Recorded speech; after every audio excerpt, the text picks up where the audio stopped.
जय श्री कृष्णा दोस्तों, स्वागत है आपका अपने चैनल कृष्णा प्यारी सखा में। हरे कृष्णा, राधे राधे। तो कैसे हैं आप सब लोग? ठाकुर जी वो राधा रानी कृपा से एकदम अच्छे और स्वस्थ होंगे। तो आज है उत्पन्ना एकादशी। तो उत्पन्ना एकादशी की आप सबको बहुत बहुत शुभकामनाएं। कैसे हुई थी एकादशी की उत्पत्ति भगवान श्री हरि विष्णु से, तो आज कथा कि मैं यही सुनेंगे। और आज उत्पन्ना एकादशी पे ज़रूर सुनिए आप लोग ये कथा, और जिसके सुनने मात्र ही मनुष्य के समस्त दुख, दरिद्रता, पाप, कष्ट सब मिट जाते हैं। तो उत्पन्ना एकादशी की कथा मैं आज आपको वीडियो के माध्यम से सुनाने जा रही हूँ। तो ज़रूर सुनिए उत्पन्ना एकादशी की पूरी कथा। अगर आपको भगवान श्री हरि विष्णु और लक्ष्मी नारायण जी का आशीर्वाद प्राप्त करना है तो आप लोग ज़रूर सुने आज की कथा। तो ओम नमो भगवती वासुदेवाय नमः। चलिए शुरू करते हैं हम अपनी कथा। मार्गशीर्ष कृष्ण उत्पन्ना एकादशी। सूत जी बोले, हे ब्राह्मणों, प्राचीन समय में श्री कृष्णचंद्र जी ने एकादशी के उत्तम व्रत का महात्म्य विधि पूर्वक वर्णन किया। जो कोई इस महात्म्य को सुनेगा वह अनेक सुखों को भोगकर विष्णुलोक को प्राप्त होगा। अर्जुन बोला, हे जनार्दन, उपवास, नक्त भोजन और दिन रात में एक बार भोजन का क्या फल है और किस प्रकार करना चाहिए, ये सब मुझसे कहिए। श्री कृष्ण जी बोले, हे अर्जुन, हेमंत ऋतु के मार्गशीर्ष महीने के कृष्ण पक्ष में एकादशी का उपवास करें। दिन के 8वें भाग में जब सूर्य का प्रकाश मंदा हो जाए उस समय के आहार का नाम नक्त भोजन है। रात्रि के आहार का नाम नक्त भोजन नहीं है। फिर प्रातःकाल नियम से संकल्प करें। मध्याह्न के समय स्नान करके पवित्र हो जाएं। नदी, तालाब और बावड़ी में स्नान उत्तम है। जो इनका अभाव हो तो कुएं पर स्नान करना श्रेष्ठ है। हे विष्णु कांते, मेरे पूर्व जन्म के पापों को दूर करो। तुम्हारे पापों द्वारा पापों के दूर होने से मैं परमगत को प्राप्त हो जाऊंगा। इस मंत्र से मृतिका लगाकर व्रत करने वाला मनुष्य स्नान करें। पतित, चोर, पाखंडी, मिथ्याभाषी, देवता, वेद और ब्राह्मण की निंदा करने वाले, पराये धन को हरने वाले से वार्तालाप न करें। यदि इनमें से कोई दिख भी जाए तो सूर्य दर्शन करें। फिर अपने घर पे आदर पूर्वक नैवेद्य आदि से गोविंद का पूजन करके भक्ति से दीपदान करें।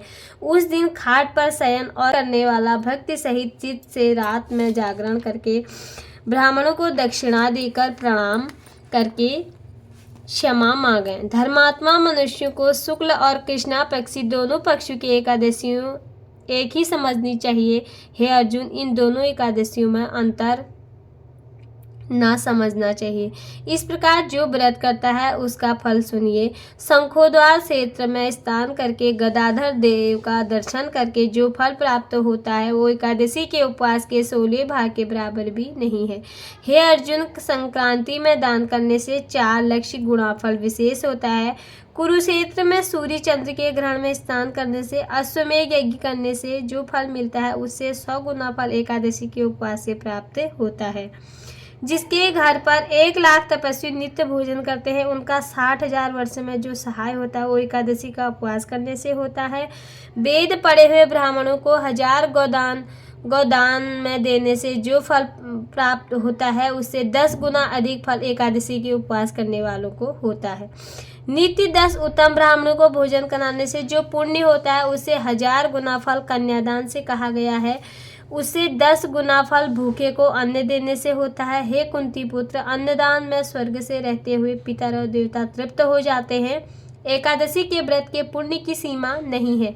हे नृप श्रेष्ठ, एकादशी के पुण्य का प्रभाव देवताओं को भी दुर्लभ है। उपवास का आधा फल नक्त व्रत वालों को मिलता है। उसका पुण्य दिन में एक बार भोजन करने वाले को होता है। तीर्थदान नियम तभी तब गरजते हैं जब तक एकादशी नहीं प्राप्त हुई। इसलिए संसार से डरे हुए मनुष्य को एकादशी व्रत करना चाहिए। अर्जुन बोले, हे देव, 1000 यज्ञ करके भी एकादशी के बराबर फल नहीं होता है। यह आपने कहा तो सब तिथियों में उत्तम एकादशी क्यों है, यह मैं जानना चाहता हूँ। श्री कृष्ण जी बोले, हे पार्थ, सतयुग में मुर नामक दैत्य था। वो बड़ा आश्चर्यजनक, महारौद्र और सब देवताओं को भय देने वाला था। उस तेजस्वी दैत्य ने अपने तेज से इंद्र, सूर्य, वसु, ब्रह्मा, वायु, अग्नि ये सब जीत लिए। इंद्र ने यह सब वृत्तांत शिवजी से कहा। हे देव, हम सब लोग से भ्रष्ट होकर धरती पर विचर कर रहे। देव, अब देवताओं की गति क्या होगी, रक्षा का उपाय कहिए। महादेव जी बोले, हे सुर श्रेष्ठ, जहाँ गरुड़ ध्वज भगवान है वहाँ जाओ। हे, वे शरण आए हुए की रक्षा करने वाले हैं। शिवजी का वचन सुनकर देवराज इंद्र सब देवताओं को साथ लेकर वहाँ जहाँ भगवान शयन कर रहे थे वहाँ गए। जल में सोते हुए जगतपति जगन्नाथ को देखकर हाथ जोड़कर स्तुति करने लगे। हे देवताओं के भी देवता, आपको नमस्कार है। हे कमल नेत्र मधुसूदन, हमारी रक्षा करो। दैत्यों से डरे हुए देवता मेरे साथ आए हैं। हे जगन्नाथ, आप सबके रक्षक, कर्ता और कारक हैं। हे प्रभु, आप सब देवताओं के सहायक और शांति करने वाले हैं। आप भूमि, आकाश और सब जगत के उपकार करने वाले हैं। आप शिव, ब्रह्मा और त्रिलोकी की रक्षा करने वाले हैं। आप सूर्य, चंद्र और अग्नि देवता हैं। हे शरणागत की रक्षा करने वाले, हे महायोगिन, दैत्यों से जीते हुए देवता स्वर्ग से भ्रष्ट हो गए हैं, डरकर आपकी शरण आए हैं। आप रक्षा करिए। हे जगन्नाथ, हम लोग स्थान से भ्रष्ट होकर पृथ्वी पर घूम रहे हैं।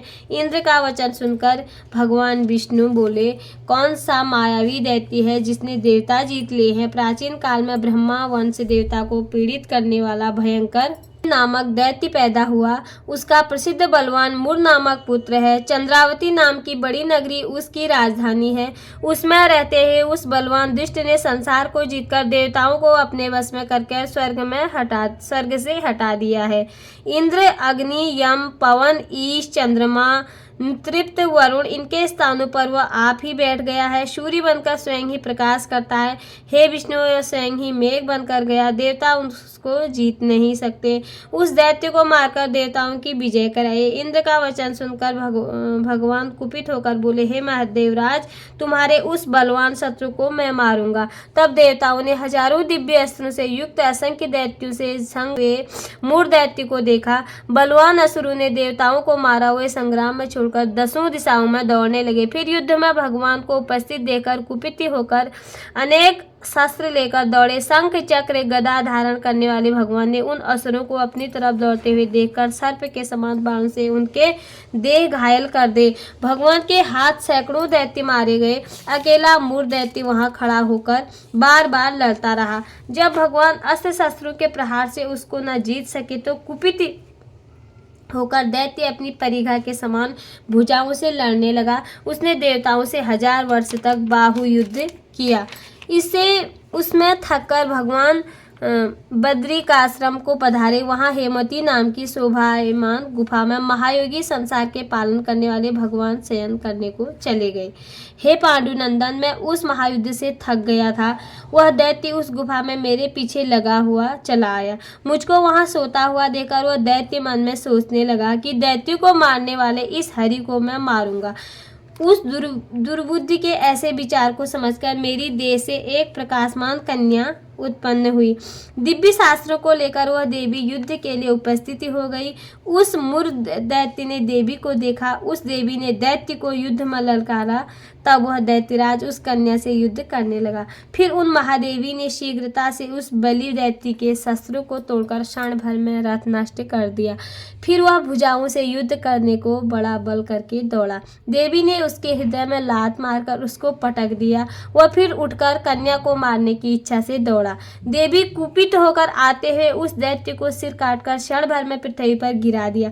खंडित सिर मिला वह दैत्य यमलोक को प्राप्त हो गया। शेष भयभीत होकर पाताल लोक को चले गए। तब भगवान उठे और अपने सामने मरे हुए असुरों को देखा। जगतपति भगवान नर्मदा पूर्वक हाथ जोड़े खड़ी हुई दिव्य कन्या को अपने सम्मुख देखकर आश्चर्य से बोले, इस दुष्टात्मा दैत्य को संग्राम में किसने मारा। कन्या बोली, हे प्रभु, मैं आपके ही अंश से पैदा हुई हूँ। मैंने ही इस असुर को मारा है। आपको सोते हुए देखकर यह आपको मारने को तैयार हो गया।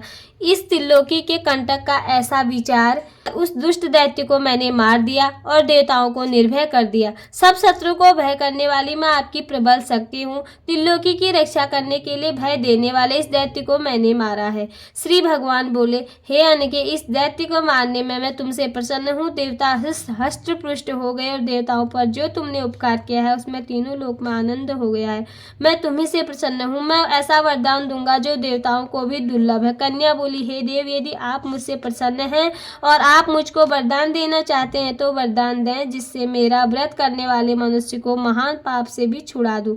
हे भगवान, मुझे यह वरदान मिले कि जो कोई उपवास कर अथवा सायंकाल भोजन करे उसको मोक्ष मिले। भगवान बोले, तथास्तु। ऐसे लोग त्रिलोकी में विख्यात होकर वैकुंठ में वास करेंगे। मेरी परम शक्ति तू एकादशी को उत्पन्न हुई है, इससे तेरा नाम उत्पन्ना एकादशी होगा। इस प्रकार उसको वर देकर भगवान अंतर्ध्यान हो गए और एकादशी अत्यंत प्रसन्न हुई। हे कुंती पुत्र, इस तरह से एकादशी की उत्पत्ति हुई है जो सब पापों को नष्ट करने वाली पवित्र तिथि है। हे अर्जुन, शुक्ल पक्षी को भेद न करके दोनों पक्षियों में व्रत रखना चाहिए। द्वादशी युक्त एकादशी सबसे श्रेष्ठ एकादशी के व्रत को अश्वमेध यज्ञ का फल मिलता है, इससे कोई संदेह नहीं है। व्रती पुष्पांजलि लेकर प्रार्थना करें, मैं एकादशी को निराहार रहकर दूसरे दिन भोजन करूंगा। आप मेरी रक्षा करो। यह कहकर पुष्पांजलि भगवान को अर्पण करें। उपवास के फल को इच्छुक 3 बार अष्टाक्षर मंत्र को पढ़कर पात्र में रखे हुए जल को पी जावे। द्वादशी को दिन में कांसे के पात्र में भोजन वर्जित है। हे राजेंद्र, एकादशी के मध्याह्न से द्वादशी के अरुणोदय तक स्नान, पूजन, दान, होम आदि कर्म करना चाहिए। यदि कोई भारी संकट आ जाए तो जल से पारण करके फिर भोजन कर ले तो पुनः भोजन का दोष नहीं होता। एकादशी महात्म का जो एक पद भी सुनता है, ब्रह्मा हत्या से लेकर उसके सब पाप दूर हो जाते हैं, उसमें संदेह नहीं है। वैष्णव धर्म के समान कोई सनातन व्रत नहीं है। बोले विष्णु भगवान की जय। लड्डू गोपाल की जय। उत्पन्ना एकादशी माता की जय।